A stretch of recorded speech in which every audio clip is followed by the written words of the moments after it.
Alrighty, hello, good morning, good afternoon, or good evening, and welcome to the Mnemograph. That's right, I'm pronouncing that with the N and not the N, so the Mnemograph instead of the Memograph. Improper usage, but that's alright. In this game, you are in a steampunk card-based bank or newsstand bank robbery type of game. You use cards to take over the opposing industry while running a newspaper factory. The way you get your news, I'm not going to really show the intro, but the way you get your news is the coroner brings you a bunch of bodies and you process them and you keep their brains in a jar and that's how you get your news. They tell you of future and current events. Here's this. I'll leave it here for about 3, 2, 1. Just read the intro. And this is the corner I was telling you about. Here's everything he's going to talk about. I'm just skipping through because I've done this a handful of times and I'm trying to get that perfect intro to tell you the game better than I should. So anyway, this is our printing press. Everything has its own set of upgrades. For that, you need something called crafting tools. Crafting tools you get by playing in your factory, and I'll show you how the cards go. Right now, we have 3 territories or 3 newsstands that'll produce 100 papers each. The way you buy your materials to make paper is clicking on the little desk, and then with the $15,000 allocating your funds, 2 bronze per day, 900 ink per day, and that makes 300 newspapers. You can refine the equipment by clicking on it here, using the crafting points and upgrading it. This one here will do printing capacity of an extra 600 for 2,000 and all 3 of your crafting points. The loading arm does the same thing with 600. This here is just a temporary goal. The first one will unlock one of the figures you can get. I'll show you that in just a moment. And then you have your efficiency, which immediately gives you 10 crafting points to upgrade. In this version, which is I think 1.2 or 1.3 for the demo, it doesn't really matter much. This is just a temporary goal. It's 15, then 3,000, then 4,500. It's not the end goal. The end goal game of the game is to take over the opposing newsstands. And again, I'm not going to build anything. There's a reason I want to go last on this first day and not gain any money. So here's where you process your body. Here's the brain that's working for you. That's how you get your information. This might show you a few extra things later on. So you always start on the right side of the map. You either start down here or up here with these 4 territories. It all depends upon your start. So there's numbers here above these characters. You have 100% up here. That just means they are going to expand their territory no matter what. That number goes down to 40, 30, 20. And then there's another set of numbers, these 400s. That's what their paper currently can produce. So 4 territories to our 3, but we're not making any paper. That's why that still says 300. I'm not going to bother to buy, but you buy these territories to increase the paper you can create and send, thus requiring, yeah, okay, let's do that with a W or 2. More materials to be used to create more to keep your money coming.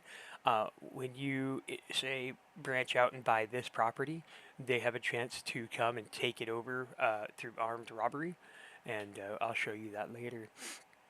These are the starting cards you get. You get 7 thugs, a pickpocket, armed robbery, and a hand assembly.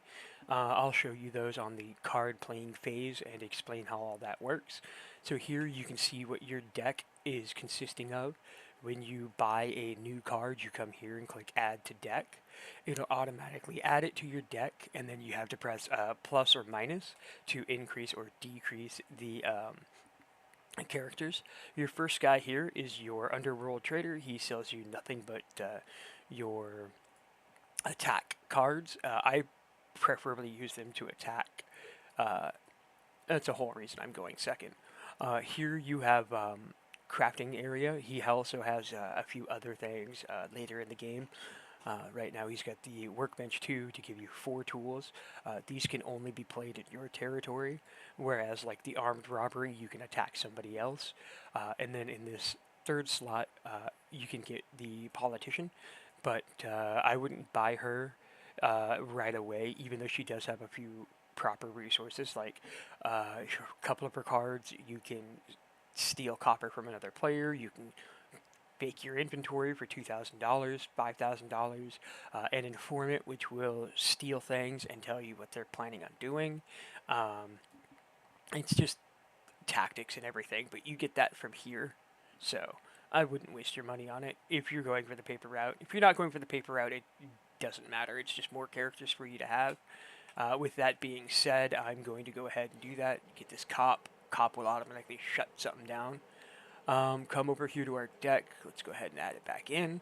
I'm not going to do armed robbery, so I'm just going to remove it from the deck, and I'm going to remove the tools. I'm just going to go with a straight attack deck. Actually, I should just start taking money. Yeah, so I'm just going to do an armed robbery. Never mind what I was saying. But here it's going to print your papers and everything. All that ticking in the background is unfortunate. I can't skip past it, and I'll show you why. Because I've got everything turned off, like the music's off, sounds off. Now, there's nothing wrong with the music. It's just copyrighted, so only just a second or two of that. So as you can see, all the characters lined up on how they're going to perform. Down here is the hostility bar. You can lower hostility by assisting their timeline for the 6 hours of night. Well, it's actually 12 hours of night broken up into 2 days, but you can assist them when somebody else is attacking their territory, and then they'll become less hostile to you and increasing the other faction's hostility. But that's something we'll cover in just a moment. Now, as you can see, he's coming over here to attempt an armed robbery on us. He is stacking 2 characters here and 2 characters here. What I need to do on my turn is fight them off with my thugs and stuff, and that way what it'll do is clear this. But if I don't want to do that, at any point during these 4 time slots, all I need to do is put a character here, and then I have prevented that action. Now, like I said about fighting, if I don't block this out, he can come in and start destroying everything, blocking off a section, and that means I can't, no matter what, stop it from happening during that time period. But as long as I have at least one character at some point on this timeline, the whole thing is done. With the exception of doing it here on the opposing territory, all I would have to do to lock that is, for instance, if I wanted to help red, I kill blue, and then I'd lock it somewhere here, and that would be on the last day, because I came over to block all this because I wanted to attack, not them. But I cannot double down the attacks. I have to choose a target. Going last gives you the ability to see everybody else's turns, but when this goes multiplayer, it's completely up to you. It's not installed as a feature yet, but it will be up to 4 players. If you've got like 8 hours, it's a good thing to do. It'll probably take that long. Here in the demo, it's about an hour's worth of gameplay, depending on how you play it. I'm going to cut through a lot of that and just cover a bunch. So now, each card does have a special ability, like for instance a pickpocket. The longer the pickpocket or the smuggler or like the informant stays, the more money they get during the day. Or for instance, like with the corrupt cop, all action cards have a -1. Now what that -1 means is you can see he's got a 3 shield and a 2 attack. That means he will absorb up to 3 points of damage before taking a damage. Also, there's another card. I don't have it yet. There's an assassin card. The assassin card will delete the cards it fights permanently from the game. So that means if this dude has like 16 cards, I put an assassin down to try to clear a whole column, then they get automatically banished. When the assassin is used up for its uses, it actually goes back to your hand, but everything it defeats beforehand is completely destroyed. It doesn't destroy itself unless another assassin comes along and kills it. So that's a plus. So right now I'm going to come over here and start playing for the armed robbery. Unfortunately, what's going to happen is he's going to get 5 attack cards, and he's going to clear all of this out and block it from happening. So 1, 2, 3, 4 cards after attacking with this 5th, and that's going to prevent me from doing the armed robbery. That has happened to me more than one time. Mostly, I like to focus on doing the crafting until I can produce about 6,000 newspapers, and then start running the show here. So as you can see, his smuggler came to attack the cop. That's his first card, and he has completely cleared it. Now he's going to put a pickpocket and stop the action, and he's probably going to fill up this bar, which is disappointing because that means this is permanently locked. And how do I know this? Is because, well, that's why I'm telling you. So 1, 2, 3, and here's his 5th card. Boom. Okay, it's blocked. So I no longer can take his $2,000, and now I got to focus on defense or clearing somebody else's cards. The computer already knows, hey, by the way, this guy is helping. I'm going to start attacking him more. But since I'm not on their priority list right now, it's best to just block him from doing attacks. So I'm just going to clear him here because his next move is going to be to block both of these and then come in to stop. So I'm just going to permanently disable this. Your cards come back to you that you don't play at the end of the day, so don't worry about that. There's also cards that have extended play. Like, for instance, you see how there's a 1 diamond? That means it's a half a turn. If it's 2 diamonds or the turn timer is a 1, it takes up a full day. So you can have like 6 bank robbers all stacked up across your 2 days, which they would have to only attack a half. So be careful. Like, if I were to place a full 1 here, that means they can attack either side and delete that character. Unless the day comes to an end, in which case then I have just this half to worry about and fill. Right now, no matter what, I've blocked this action, so I am free to attack or place anything else anywhere else. And the fact that red hasn't come in to put a bank robbery yet, it's probably going to try to bank robbery here on brown. That's normally its opening move. But I'm going to attempt to assist red to clear off a blue. That way she can come in and block all of this, lowering her hostility more and raising his hostility. They normally don't go after you until, like, it's a 20% hostility. But for these 2 characters specifically, they're all about territory size. So the higher territory you have, the more likely they are to attack you.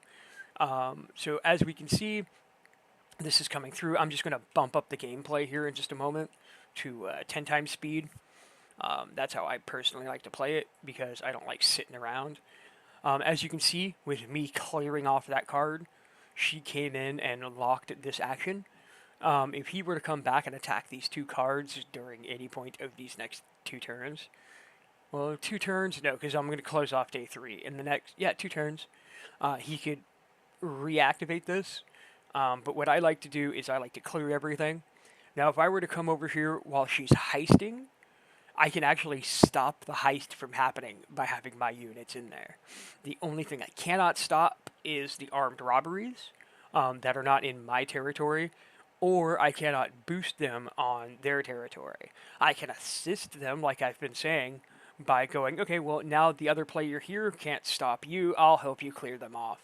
This brown guy here, knowing he can't go here, he's going to dump 4 characters here. So if I wanted to help, I would dump 2 characters here and 2 characters here, be polite, help out red to take this over, have brown attack me instead of stacking. But 10 to 1, his next move is going to stack. Why am I not going to do another robbery? Because I don't want to do another robbery. It's not going to go anywhere. He's going to prevent it, and then he's going to prevent the heist. It's ridiculous, but you know, it is what it is. So yeah, like I was saying, I'm going to come over here and prevent the heist, thus dropping his hostility on the next turn, quite possibly. Now, she's going to be pissed because I came in and blocked it, and she'll try to clear it, so I will prevent that from happening and block it off. I want 10 times speed. So we're going to finish off this first day, and then hopefully, you know, with this being blocked, she'll try another counter move. There we go. She's going to try to lock this out. almost had it happen, didn't quite. So I'm going to come in as a polite guy and I'm just going to start clearing a few things for her. Why? Because she's nasty. She gets like 4 assassins on day 4 of the demo. The demo only goes through 5 days, like 5 complete cycles. On the third cycle, you see a clip of a crime scene, and then on day 4, you get asked about that, what you saw, which is going to be the gun, because, well, that's the only clue that they give you, really, not even the footprints or anything. The gun gives you $2,000. Anything else gives you like 100. It's worth 2,000 if you want it. I'm not going to do anything because everything is already blocked. Nobody needs help assisting, so just they're going to wait, and I'm just going to go through. But as you can see, if I didn't block this, he would have come in and cleared it and stolen $2,000 at the end of the day. That is also something you need to look out for when you're doing the multiplayer, which comes in. And because I put the thief on somebody on the brown guy's territory for 2 days before they got destroyed, I got $200. So that's a good way to get money. So here we are back at the start of the second full day. What I'm going to do is I'm going to play through, cut the video down, and come in on the next part, which is a delivery. And that's going to be the politician asking, "Hey, what did you see in the fever dream?" Along with the dream itself, and then that way we can solve the murder that's going to happen as well. So I will come back in at that point, and I will see you all then. All right, and here we are back at the next part that has any type of influence here. So basically, because we are using his brain and has murdered his body, he's going to show us how he died and how we can get the next course of information here. So basically what's going to happen is she's going to ask us on the start of the next day, what did we see in that photo, which we saw the gun, and that doesn't change in the demo. And then she'll give us $2,000 because we're going to help her try to stop the crime and murder. So that's basically the next part. Other than that, I haven't done jack around the area. I haven't upgraded, I haven't done anything. Like I said, I'm just going to get to some of the more interesting parts, and the next one's going to be moving a body and corpse, so I will be back when we do that. Alright, and here we are at the next location. Like I said, good evening, blah blah blah blah blah. Do you know anything about it? Yes, we know about the gun. Perfect, here's a free $2,000. This is the part I was going to mention. Still, haven't done jack shit. And I don't really plan to, so I'll be back when we're moving the body. Alright, and here we are with the coroner. This is the task he's going to have me do, and I will show you what happens when we successfully do it. And as you can tell, we pawned off that dead body here, and then choose the character to choose your reward card. I can get another machine card, I can get a policy card, I can get another assassin. I'm going to go with a character card because I want a character card, and it comes to me for free. The best use of the hustler and the best use of the blackmailer is to pair it with like the thief or the informant, and then they automatically get an additional bonus. So that would be from a 100 card for the thief would be 200, and then that would have been a 300 paired together. All in all, it's an additional 500. It's not 100 plus the 200 plus the 100. It's the independent bonuses stacked together. But what I'm going to do is I'm just going to take this and I'm going to call it even. And that's basically how the demo goes. And that is the end of what I'm going to show you here, because at the end of this day or the end of the next playthrough, we are actually done with the demo. So thank y'all for coming by and watching this demo on the Mnemograph. See y'all in the next video. Thank you so much for coming.